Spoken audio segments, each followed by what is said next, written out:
আমি যখন আইনজীবী হিসেবে আমার মক্কেলকে রিপ্রেজেন্ট করি তখন তাদের মতকেই গুরুত্ব দিই। ফলে তারা যেটা বলতে চেয়েছেন সেটাই আমি বলতে পারি।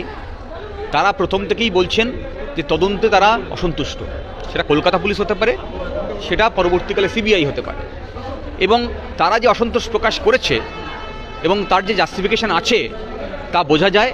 ট্রায়াল কোর্ট তার নিজের জাজমেন্টেও একই অসন্তোষ প্রকাশ করেছে। ফলে আজকে পর্যন্ত যা তদন্ত চলছে তাতে আমরা মনে করছি যারা আসল অপরাধী তারা এখনও ধরা পড়েনি। তাই মেন কালপ্রিটস যারা তাদেরকে ধরতে হবে, তাদেরকে কাঠগড়ায় তুলতে হবে, তবেই এই মামলার বিচার হতে পারে। আমরা বলছি এই অ্যাপিলটা করারই প্রয়োজন ছিল না।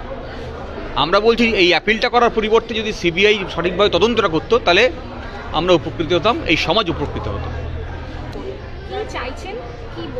আমরা চাইছি অপরাধী যারা এখনও সমাজের ঘুরে বেড়াচ্ছেন, যারা সমাজের আরও সাধারণ মানুষের জন্য ভালনারেবল হয়ে যেতে পারেন, তাদের কড়া সাজা।